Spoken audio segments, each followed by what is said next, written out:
हिंदू धर्म के सबसे बड़े महाकाव्य महाभारत में ऐसे कई लोग थे जो कि स्वयं देवताओं के अवतार थे। पृथ्वी पर धर्म की पुनः स्थापना के लिए उन्हें अवतार लेना पड़ा था। अभिमन्यु अभिमन्यु भगवान चंद्रदेव के पुत्र वर्चस्व के अवतार थे। जब द्वापर युग की शुरुआत हो रही थी तब सभी भगवानों को पहले से ही महाभारत के युद्ध में योगदान देने के लिए भगवान विष्णु ने कहा था, जिसमें से सभी देवताओं ने अपना योगदान देने को स्वीकार किया।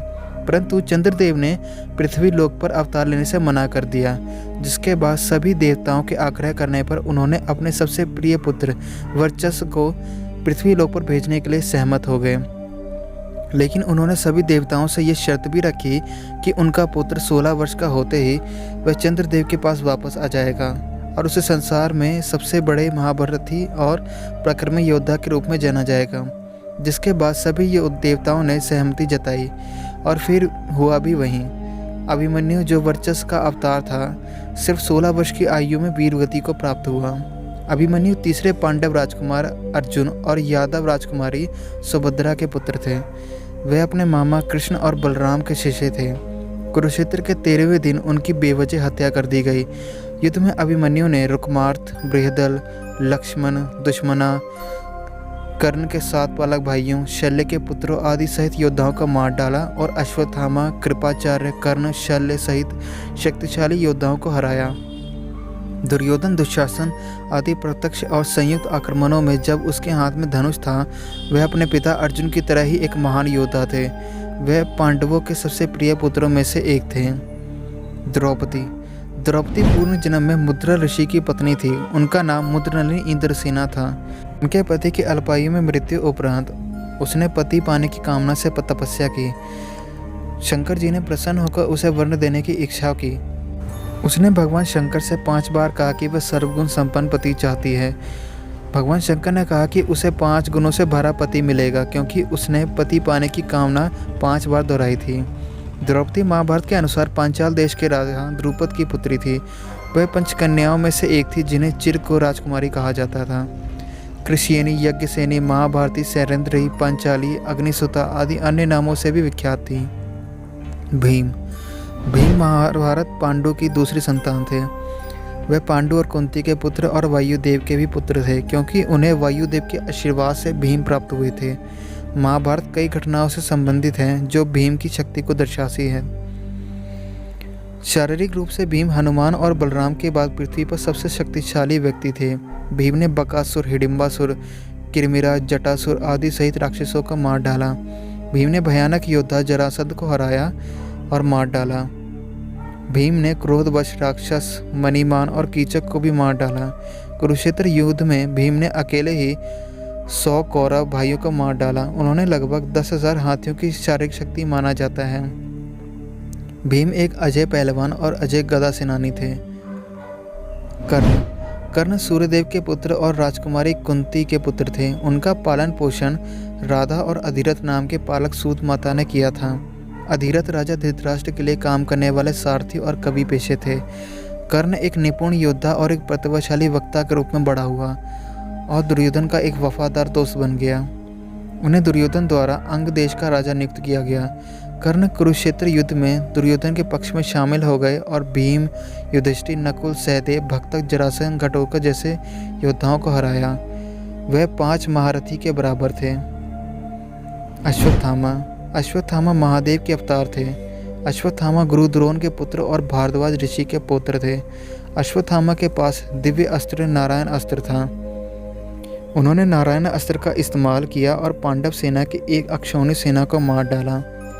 कुरुक्षेत्र युद्ध में अश्वत्थामा ने पांडवों के खिलाफ कौरवों की तरफ से लड़ाई लड़ी। उत्तरा के गर्भ पर ब्रह्मशिर अस्त्र मारने के बाद भगवान कृष्ण द्वारा उन्हें श्राप दिए जाने के कारण वह चिरंजीवी बन गए।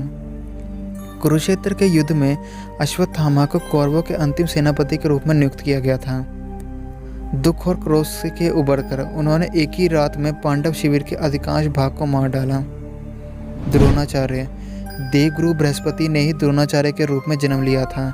भारद्वाज दैवी शक्तियों वाले ऋषि थे। एक बार वे हरिद्वार जा रहे थे, जहां उन्होंने नदी में स्नान करते हुए एक अप्सरा दृढ़ार्ची को देखा। वह इच्छा से भर गए और उन्होंने अपना बीज को छोड़ दिया। वह बीज एक बर्तन में गिरा और द्रोण का जन्म हुआ। द्यू नामक वसु ने ही भीष्म के रूप में अवतार लिया था। उनका असली नाम देवव्रत था। वह कुरु राजा शांतनु और देवी गंगा के 8वें पुत्र थे। भीष्म को अपने पिता से वरदान मिला था कि वह अपनी मृत्यु का समय चुन सकते हैं या जब तक वे चाहें अमर रह सकते हैं। वे अपने सौतेले भाई विचित्रवी के माध्यम से पांडवों और कौरवों दोनों से संबंधित थे। वह सर्वश्रेष्ठ धनुधारियों में से एक थे और अपने समय के महानतम योद्धाओं में से एक थे और उन्हें भगवान परशुराम द्वारा प्रशिक्षित किया गया था। वह एक अवसर पर उन्होंने परशुराम को कड़ी टक्कर दी। किसी क्षत्रिय ने यह उपलब्धि हासिल नहीं की थी अभी तक। नकुल और सहदेव अश्वनी कुमार जुड़वा देवताओं की एक जोड़ी है। उनके पिता सूर्य हैं और उनकी माता सरन्यु है। वे चिकित्सा और स्वास्थ्य के देवता हैं। कुंती को माद्री के लिए बुरा लगा क्योंकि श्राप के कारण उनके कोई संतान नहीं थी और उसने अपना गुप्त मंत्र उसको दिया। माद्री ने मंत्र का प्रयोग करके माद्री ने एक अश्वनी कुमार को बनाया और जुड़वा नकुल और सहदेव की एक जोड़ी थी। युधिष्ठिर 5 पांडवों में सबसे बड़े थे और मृत्यु के देवता यमराज ने पांडु और कुंती को आशीर्वाद दिया था। युधिष्ठिर यमराज के ही अंश थे। वह इंद्रप्रस्थ और बाद में हस्तिनापुर के राजा बने। वह कुरुक्षेत्र युद्ध में सफल पांडव पक्ष के नेता थे।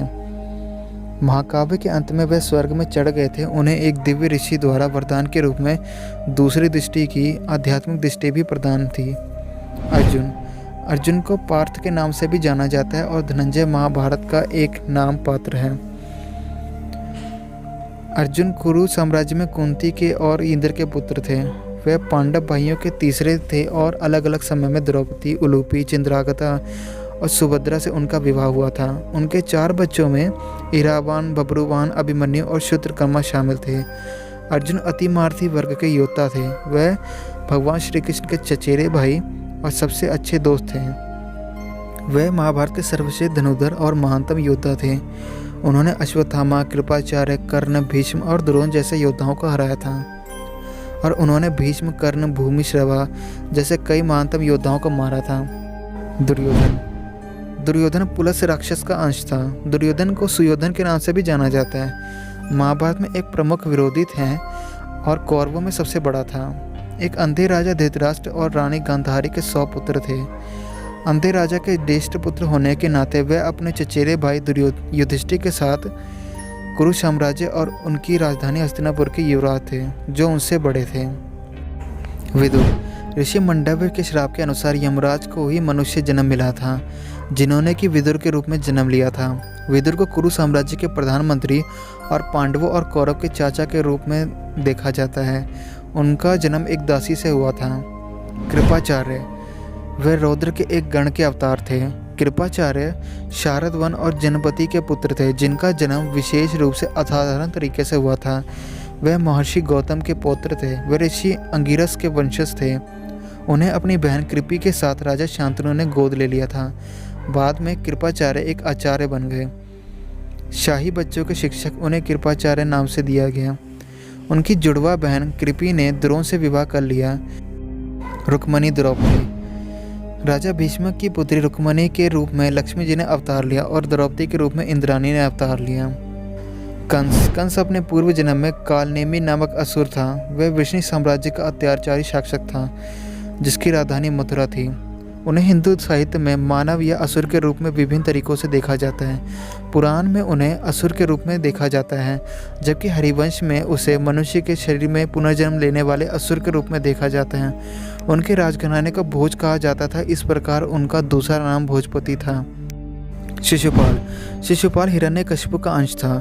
शिशुपाल दमघोष का पुत्र था। युधिष्ठिर के महाराजाभिषेक समारोह में उनके चचेरे भाई कृष्ण द्वारा उनके अपमानजनक दुर्व्यवहार की सजा के रूप में उनकी हत्या कर दी गई थी। तो ये थी दोस्तों हमारी आज की वीडियो। आपको ये वीडियो कैसी लगी हमें कमेंट सेक्शन में ज़रूर बताइए एंड चैनल को लाइक और सब्सक्राइब करें। Thanks for watching.